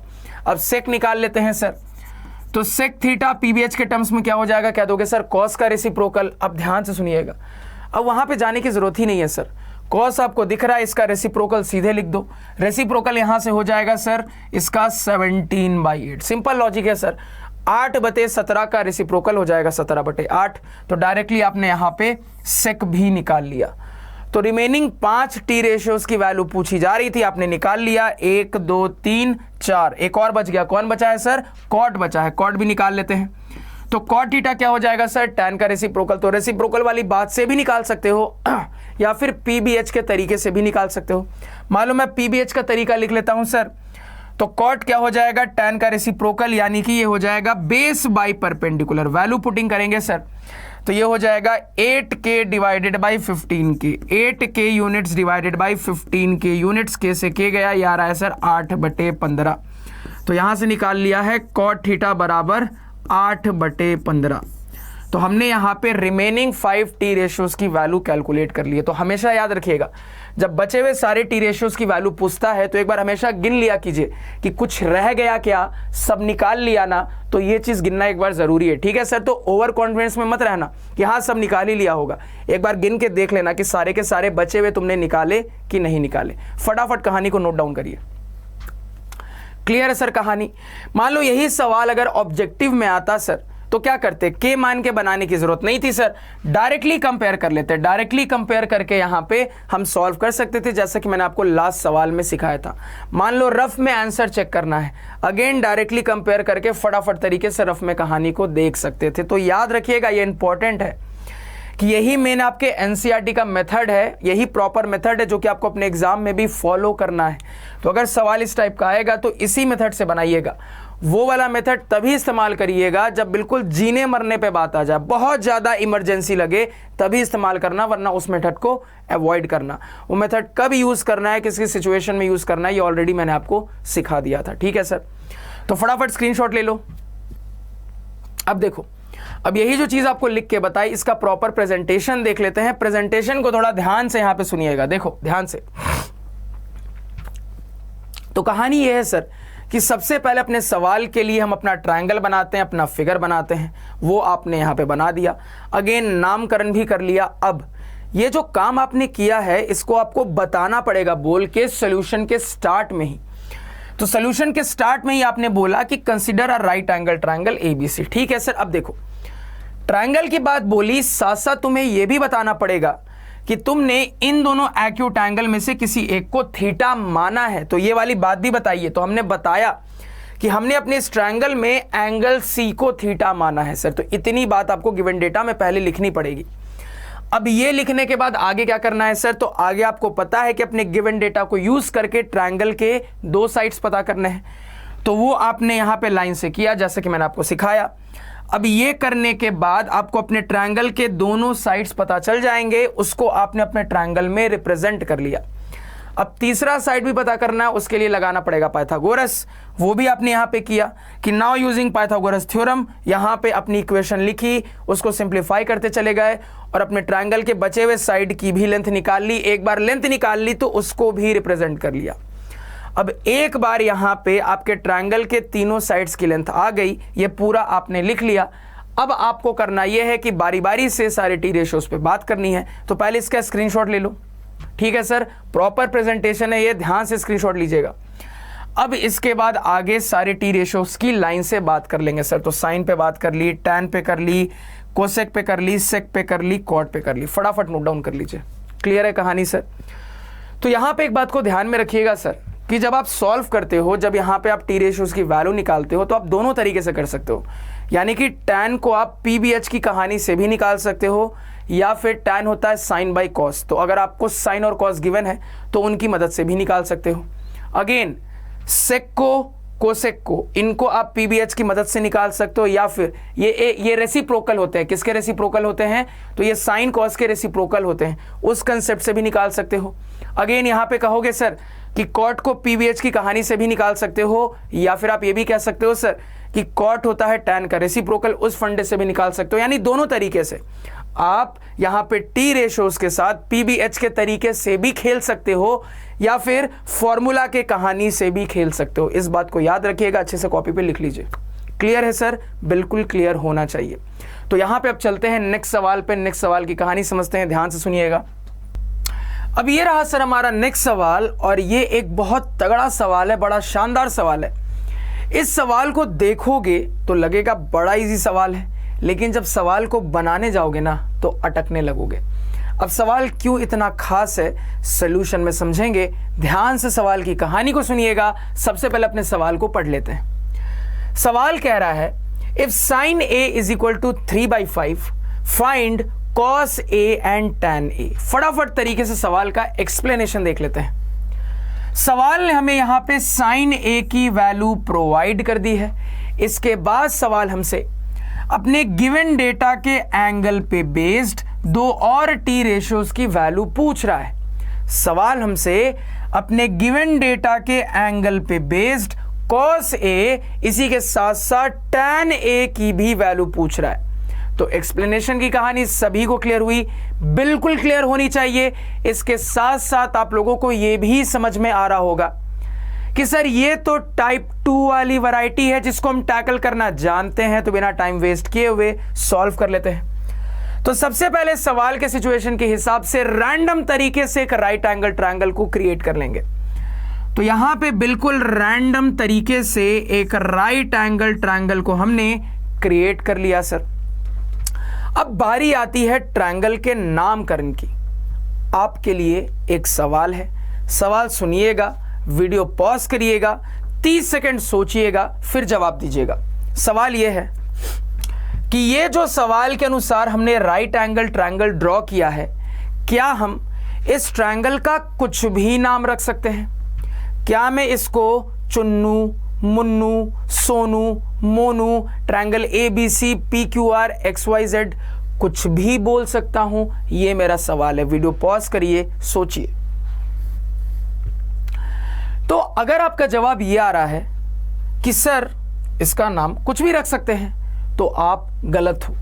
गलत क्यों हो, समझने की कोशिश करते हैं। सवाल में क्या खास है, समझने की कोशिश करते हैं। बिल्कुल ध्यान से सुनिएगा।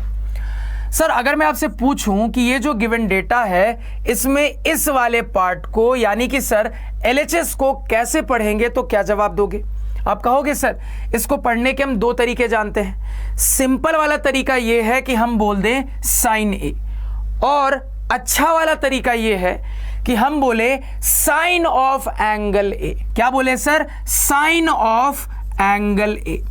यानी कि सर गिवन डेटा के अंदर किस एंगल पे चर्चा हो रही है? कहोगे सर गिवन डेटा के अंदर एंगल ए पे चर्चा हो रही है। अब एक और चीज हम जानते हैं कि मेरा गिवन डेटा वाला जो एंगल होता है, वो एंगल मेरे ड्रॉ किए गए राइट एंगल ट्रायंगल में एज एक्यूट एंगल रिप्रेजेंट किया जाता है। मुझे पता है सर कि मेरा गिवन डेटा वाला जो एंगल होता है, वो एंगल मेरे ड्रॉ किए गए राइट एंगल ट्रायंगल में एक्यूट एंगल के तौर पे रिप्रेजेंट किया जाता है।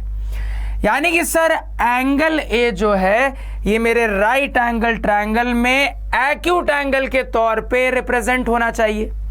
अब खुद सोच के बताइए कि आपके ट्रायंगल में एक्यूट एंगल के तौर पे एंगल ए कब रिप्रेजेंट होगा? तो कहोगे सर ये तभी रिप्रेजेंट हो सकता है अगर या तो इस वाले वर्टेक्स को ए बोला जाए, या तो इस वाले वर्टेक्स को ए बोला जाए सर। क्योंकि हमारे राइट एंगल ट्रायंगल में यहाँ पे और यहाँ पे एक्यूट एंगल की कहानी बनती है। तो अगर मुझे अपने ट्रायंगल में एक्यूट एंगल के तौर पे एंगल ए को रिप्रेजेंट करना है, तो या तो इस वर्टेक्स को ए बनना पड़ेगा, या तो इस वर्टेक्स को ए बनना पड़ेगा। सही बात की नहीं? बिल्कुल सही बात। तो यहां पे किसको ए बनाएं? तो आपकी मर्जी है, रैंडमली दोनों में से किसी को भी अपना वर्टेक्स ए बना दीजिए। तो मान लो रैंडमली मैं यहां पे इसको वर्टेक्स ए बना देता हूं। सर कहानी क्लियर हुई? बिल्कुल क्लियर होनी चाहिए। अब देखो, तो तुमने इसको वर्टेक्स ए बना दिया, यानी कि कुल मिला के आपको सवाल पढ़ के ये समझ में आना चाहिए सर कि ट्रायंगल का जो भी नाम रखोगे, उस नाम के 3 लेटर्स में से एक लेटर ए होना ही होना चाहिए सर। ठीक है। अब इसके अराउंड कोई भी नाम बिल्ड कर लो। आप ABC ही बोल लो, आप APC बोल लो, आप APQ बोल लो, आप AYZ बोल लो। यानी कि सर इसके अराउंड ट्रायंगल का कोई भी नाम अब आप बिल्ड कर सकते हो। तो मान लो मैं ABC ही बोल लेता हूं सर, तो इसको A बना दिया। अब रैंडमली इसको B बना देता हूं, इसको C बना देता हूं। आप चाहते तो इसको B, इसको C भी बना सकते थे, कोई दिक्कत नहीं है सर। तो यहां पे यही छोटी सी पकड़ने वाली बात थी जिससे सवाल इंटरेस्टिंग हो जाता है। तो आपने यहां पे ट्रायंगल ड्रॉ कर लिया, ट्रायंगल का नामकरण भी कर लिया सिचुएशन के हिसाब से, और हमारा गिवन डेटा का टारगेट एंगल है एंगल ए, उसको भी यहां पे रिप्रेजेंट कर लेते हैं। अब जैसे ही हमने यहाँ पे अपने गिवन डेटा के टारगेट एंगल को रिप्रेजेंट कर लिया, तो PBH की कहानी भी फिक्स हो गई। अब यहाँ पे कह देंगे सर कि 90 के सामने वाला अपोजिट साइड हो जाएगा हाइपोटेनियस। सर एंगल के सामने वाली खिड़की में कौन रहता है? परपेंडिकुलर रहता है। जो बच गया वो बेस हो जाएगा सर। क्लियर है? अब इतनी कहानी कर ली, ट्रायंगल पूरा फ्रेम कर लिया। अब आ जाते हैं इसको डिकोड करने पे। तो ध्यान से सुनिएगा, अपने इस गिवन डेटा की मदद से अपने ट्रायंगल के 2 साइड्स के बारे में जानकारी ले लेते हैं। तो मुझे गिवन है साइन ए बराबर 3/5। ठीक है सर, समझना बात को। तो कहोगे सर साइन PBH के टर्म्स में क्या होता है? मुझे बहुत अच्छे से पता है। मुझे पता है सर कि साइन जो होता है ये PBH के टर्म्स में होता है P/H, परपेंडिकुलर बाई हाइपोटेनियस। ठीक है सर। तो यहां से अब कंपैरिजन करके मैं अपने ट्रायंगल में परपेंडिकुलर और हाइपोटेनियस की लेंथ पता कर सकता हूं। तो वेरिएबल के इस्तेमाल से तुरंत यहां पे कह देंगे कि मेरा जो परपेंडिकुलर हो जाएगा सर, ये हो जाएगा 3K यूनिट्स का। अगेन कह देंगे सर कि मेरे ट्रायंगल में जो हाइपोटेनियस हो जाएगा ये हो जाएगा 5k यूनिट्स का। तो इस डेटा को फिगर में रिप्रेजेंट कर लेते हैं। परपेंडिकुलर 3k, परपेंडिकुलर हो गया 3k यूनिट्स का और आपका हाइपोटेनियस हो गया 5k यूनिट्स का। सर क्लियर है कहानी? बिल्कुल क्लियर होनी चाहिए। अब क्या करेंगे सर? तो ट्रायंगल के 3 में से 2 साइड्स के बारे में पता चल गया, जो रिमेनिंग साइड है उसके बारे में भी पाइथागोरस थ्योरम की मदद से पता कर लेंगे। तो पाइथागोरस थ्योरम अगर यहां पे अप्लाई करें तो तुरंत कह देंगे सर कि जो हाइपोटेन्यूस का स्क्वायर होगा ये आपका बराबर हो जाएगा बचे हुए दोनों साइड्स के स्क्वायर के सम के, यानी AB BC, यानी कि सर AB स्क्वायर और BC स्क्वायर के सम के बराबर होगा आपका AC स्क्वायर। निकालना है आपको AB, तो AB को अकेला कर लेंगे। AB को अकेला यहां पे करें तो ये इस तरफ आएगा, तो AC स्क्वायर पहले से है, प्लस वाले इधर आएगा, माइनस साइन के साथ BC स्क्वायर बन जाएगा। सर अच्छे से अगर इसी बात को लिख लें तो ये हो जाएगा AB स्क्वायर बराबर AC square minus BC square. ठीक है सर, यानी कि यहां से मैं बोल सकता हूं AB बराबर स्क्वायर रूट के अंदर AC square minus BC square. Value putting कर लेते हैं सर। तो वैल्यू पुटिंग करेंगे तो कह दोगे AB बराबर स्क्वायर रूट के अंदर AC क्या है सर? तो AC है आपका 5k, यानी कि हो जाएगा 5k का स्क्वायर, माइनस BC क्या है सर?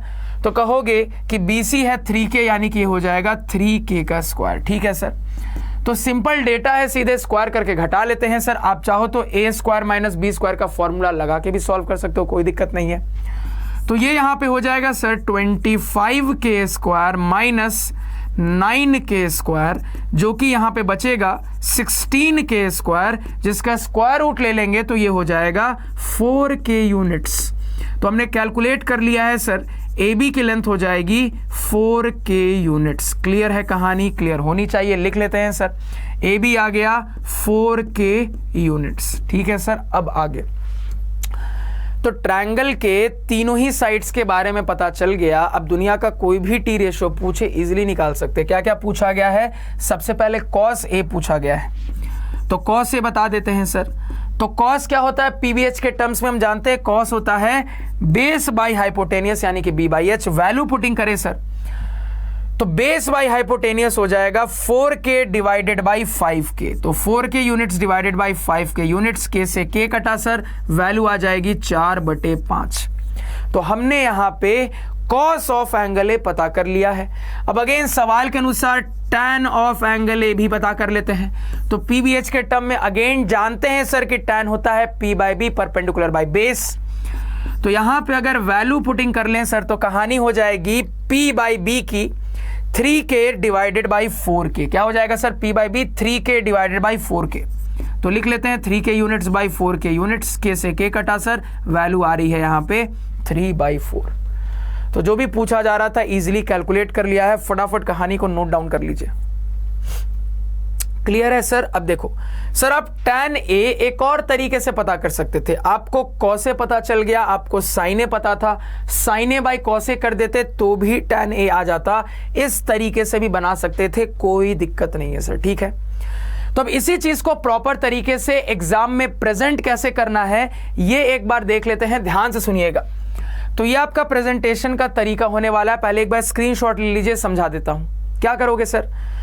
तो सबसे पहले तो अपना डायग्राम ड्रॉ करोगे, इसके बाद इसको डिकोड करेंगे सर। अब समझना, जब आपने डायग्राम ड्रॉ किया है तो जैसा कि मैंने आपको प्रेजेंटेशन में पहले भी बताया कि ये जो आप ड्राइंग कर रहे हो इसको लिख के सॉल्यूशन में शुरुआत में ही बताना है।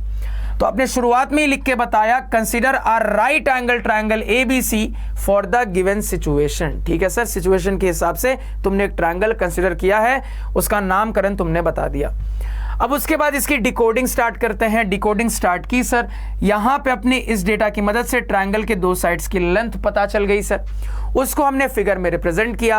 अब पाइथागोरस की मदद से यहां पे बचे हुए साइड के लेंथ को भी पता कर लिया सर। इतना कुछ करने के बाद ट्रायंगल की तीनों साइड की लेंथ आ गई। अब कुछ भी पूछा जाए इजीली कैलकुलेट कर सकते हैं। कैलकुलेट कर लिया, इतना लिख दोगे तो मजाल है कि कोई आपके आधे नंबर भी काट ले। फटाफट कहानी नोट डाउन करिए। क्लियर है सर? नेक्स्ट सवाल पे चलते हैं। नेक्स्ट सवाल की कहानी समझते हैं, ध्यान से सुनिएगा। तो ये रहा सर नेक्स्ट सवाल। सबसे पहले अपने सवाल को पढ़ लेते हैं। सवाल कह रहा है कि if cos b is equal to 1/3 find all other T ratios. फटाफट तरीके से सवाल का एक्सप्लेनेशन देख लेते हैं। सवाल ने यहां पे हमें cos b की वैल्यू बता दी है। उसके बाद सवाल हमसे अपने गिवन डेटा के एंगल पे बेस्ड बचे हुए सारे के सारे टी रेशियोज की वैल्यू पूछ रहा है सर।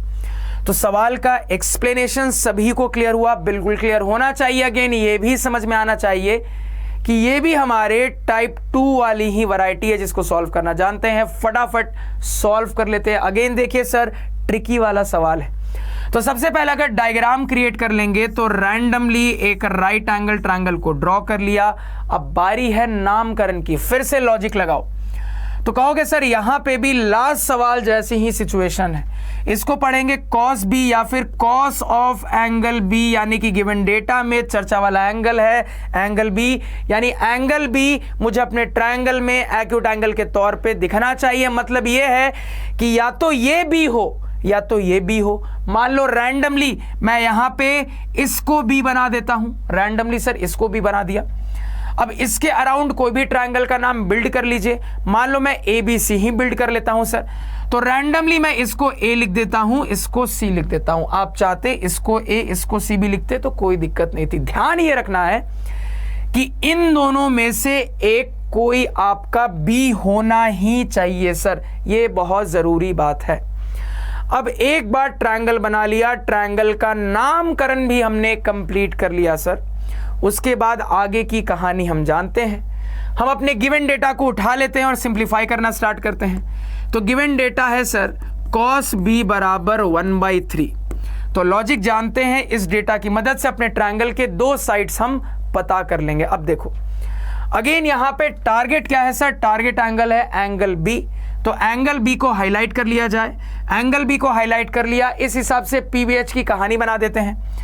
तो हमारे टारगेट एंगल के सामने वाली खिड़की में परपेंडिकुलर रहता है, ये हो जाएगा बेस, और 90 के सामने वाला ये हो जाएगा हाइपोटेनियस। अब अगेन हम जानते हैं सर PBH के टर्म्स में cos क्या होता है? cos क्या होता है सर? cos होता है बेस बाई हाइपोटेनियस। तो यहां से कंपैरिजन करके मुझे अपने ट्रायंगल में बेस और हाइपोटेनियस पता चल जाएगा। पता कर लेते हैं। तो बेस हो जाएगा सर, ध्यान से सुनना, 1k यूनिट्स। तो 1k को सिंपली मैं k बोल देता हूं, k यूनिट्स। और आपका हाइपोटेनियस हो जाएगा 3k यूनिट्स। इसको लिख लिया सर, इसको फिगर में रिप्रेजेंट भी कर लेते हैं। बेस हो गया k यूनिट्स, बेस आपका हो गया k यूनिट्स, यहीं पे हाइपोटेनियस हो गया 3k यूनिट्स। तो यहां पे राइट एंगल ट्रायंगल के 3 में से 2 साइड्स पता चल चुके हैं। अब पाइथागोरस थ्योरम लगाते हैं और रिमेनिंग साइड को भी पता कर लेते हैं। तो कह दोगे सर हाइपोटेनियस का स्क्वायर बराबर perpendicular square plus base square sir, simple. तो यहां पे निकालना क्या है सर? मुझे निकालना है परपेंडिकुलर। तो P को अकेला करो, तो P स्क्वायर बराबर यहां पे बोल देंगे अच्छे से रीअरेंजमेंट के बाद H square minus B square, यानी कि यहां से कह दोगे सर P बराबर हो जाएगा स्क्वायर रूट के अंदर H square minus B square. ठीक है सर। अब इसके बाद वैल्यू पुटिंग कर लेते हैं। तो P बराबर स्क्वायर रूट के अंदर हम लिख लेंगे H स्क्वायर, यानी कि यहां पे 3k का स्क्वायर, इसके बाद माइनस B स्क्वायर यानी कि आपका k का स्क्वायर। ठीक है सर। तो आप चाहो तो A square minus B square वाला फॉर्मूला लगा लो, या सिंपल सा डेटा स्क्वायर करके घटा के लिख लो सर। तो मान लो हम घटा के ही लिख लेते हैं स्क्वायर करके यहाँ पे। तो कह दोगे सर ये हो जाएगा 3k का स्क्वायर यानी कि 9k स्क्वायर माइनस यहाँ पे k स्क्वायर। तो ये आ गया 9k square minus k square यानी कि 8k स्क्वायर। अब 8 का स्क्वायर रूट क्या हो जाएगा सर? तो कहोगे 8 को लिख सकते हैं 4 इंटू 2, 4 के लिए 2 बाहर आ जाएगा, एक 2 अभी भी अंदर बंद है, यानी 8 रूट 8 के लिए लिख सकते हैं 2 रूट 2, और k स्क्वायर बाहर आएगा तो k बन जाएगा, यानी इतना यूनिट्स। तो हमने यहाँ पे अपने ट्रायंगल में परपेंडिकुलर की लेंथ कैलकुलेट कर लिया, इसको भी लिख लेते हैं 2 रूट 2k। ये आ रहा है sir 2 root 2k units. Clear है कहानी? क्लियर होनी चाहिए। अब मुझे अपने ट्रायंगल के तीनों साइड की लेंथ पता चल गई है। अब सारे टी रेशियो बचे हुए निकाल सकते हैं। फटाफट निकालते हैं, ध्यान दीजिएगा, पहले तो नोट डाउन करो। तो यहां पे स्क्रीन को थोड़ा सा क्लियर कर लेते हैं सर, थोड़ा सा यहां पे फटाफट तरीके से स्क्रीन को क्लियर कर लेते हैं ताकि यहाँ पे जगह रहे हमारे पास सारे टी रेशियोज की वैल्यू निकालने के लिए। तो अगर यहाँ पे स्क्रीन को हम क्लियर कर ले सर, तो अब सबसे पहले मान लो साइन के साथ शुरू करते हैं। तो इसी एंगल के लिए साइन हो जाएगा साइन ऑफ एंगल बी। क्या हो जाएगा सर? फॉर्मूला जानते हैं पीबीएच के टर्म्स में, perpendicular by hypotenuse. Value putting करेंगे सर, तो 2√2 डिवाइडेड बाई 2√2 के डिवाइडेड बाई 3 हो जाएगा। ये हो जाएगा सर 2√2 के डिवाइडेड बाई 3 यूनिट्स। के से के कट गया, ये आ रहा है आपका सर 2√2 डिवाइडेड बाई 3। ये क्या निकल के आ गया सर? ये आपका निकल के आ रहा है यहाँ पे साइन बी। ठीक है, अब देखो यहाँ पे कॉस पता ही आपको, टैन निकाल लेते हैं। टैन भी क्या हो जाएगा? क्या दोगे सर? टैन हो जाएगा पीबीएच के टर्म्स में perpendicular by base. Value putting करते हैं, तो ये हो जाएगा 2√2 के डिवाइडेड बाई के। 2√2 के डिवाइडेड बाई के यूनिट्स। के से के कट गया सर, वैल्यू आ जाएगी 2√2 यूनिट्स। क्लियर है सर? इसके बाद क्या निकाल ले? कॉट निकाल लेते हैं मान लो, तो कॉट ऑफ एंगल बी। अब आप चाहो तो पीबीएच से भी निकाल सकते हो या सीधे कॉट होता है टैन का, रेसिप्रोकल ये कर लो। कॉट बी बराबर 1/tan बी। तो यहाँ पे अगर रेसिप्रोकल कर लेंगे सर, तो ये हो जाएगा 1 डिवाइडेड बाई आपका 2√2। ठीक है सर? अब मान लो कोसेक निकाल लेते हैं। आप चाहो पीबीएच की मदद से निकाल लो या फिर आप साइन का रेसिप्रोकल बोल दो। कॉस बी बराबर 1/sin बी, यानी कि ये हो जाएगा 1 डिवाइडेड बाई, ध्यान दीजिएगा 1 डिवाइडेड बाई 2√2 डिवाइडेड बाई 3, यानी कि हमें पता है 1 divided by a by B होता है b बाई a, तो ये हो जाएगा डायरेक्टली 3 डिवाइडेड बाई 2√2। क्लियर है सर? अब फाइनली सेक की भी बात कर लेते हैं। तो सेक भी या तो पीबीएच की मदद से लिख लो या फिर आप ऐसा बोल दो सर कॉस का रेसिप्रोकल, तो 1/cos b, यानी कि कॉस आपको पता है इसका रेसिप्रोकल करोगे 1 डिवाइडेड बाई 1/√3, यानी कि सर ये 3 निकल के आ जाएगा सर। क्लियर है?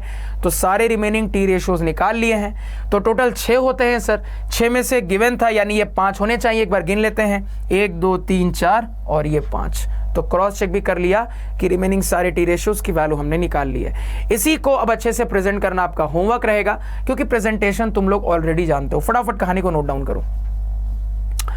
क्लियर है कहानी? सभी को बिल्कुल क्रिस्टल क्लियर होनी चाहिए। अब समझना, देखो यहां पे सवाल को प्रेजेंट करने का मैंने आपको एक और तरीका बताया कि जब पाइथागोरस लगाते हैं तो आप A B A C B C इस तरीके से भी लिख के लगा सकते हो, या फिर आप पीबीएच के टर्म्स में भी लिख के लगा सकते हो, जैसा कि यहां पे मैंने आपको बताया। तो लिखने का एक और तरीका मैंने आपको यहां पे सिखाया। उम्मीद करता हूं सब समझ में आया होगा। तो इसके साथ आज के लेक्चर की कहानी को एंड करते हैं सर, क्योंकि इस वैरायटी में भी बहुत सारे सवाल हमें देखने हैं। ठीक है सर? तो जो नेक्स्ट लेक्चर होगा उसमें इसी वैरायटी के और रिमेनिंग सवालों को कवर कर लेंगे और उसके बाद नेक्स्ट वैरायटी पे चलेंगे सर। तो अगेन उम्मीद करूंगा कि सब कुछ समझ में आया है, कहीं कोई डाउट नहीं। अगर आपको लग रहा है कहीं पे कोई भी डाउट है तो लेक्चर को उस पॉइंट पे दोबारा से देखिए। मैं आपको गारंटी देता हूं कि आपका डाउट क्लियर हो जाएगा। अगर फिर भी डाउट क्लियर नहीं होता है सर, तो कमेंट सेक्शन में जरूर से बताइए, क्योंकि प्रिंस सर जब भी फ्री होते हैं आपके डाउट्स को क्लियर करने की, रिप्लाई बैक करने की जरूर से कोशिश करते हैं। तो ट्रिग्नोमेट्री में फील आ रहा है ना? बिल्कुल आना चाहिए सर, बिल्कुल मजा आना चाहिए। मैंने आपको बोला था ना ट्रिग्नोमेट्री से प्यार करवा दूंगा। अब देखो, तो अगर आपको सेशन अच्छा लगा है सर, अगर आपको पढ़ने में मजा आ रहा है, तो इस वीडियो को लाइक करिए, अपने दोस्तों के साथ शेयर करिए, उनको बताइए कोई ऐसा टीचर है जो कि उनके लिए इतनी ज्यादा मेहनत करता है सर। ठीक है? क्योंकि आपके सपोर्ट के बिना एक टीचर की कोई भी इंपॉर्टेंस नहीं है, भले ही वो कितना भी अच्छा टीचर हो सर। जब तक आप उसको सपोर्ट नहीं करोगे, वो टीचर आगे प्रोसीड लाइफ में नहीं कर सकता है। तो जरूर से प्रिंस सर को सपोर्ट करिए, अड्डा को सपोर्ट करिए। इसी नोट पे लेक्चर को एंड करते हैं सर। Thank you.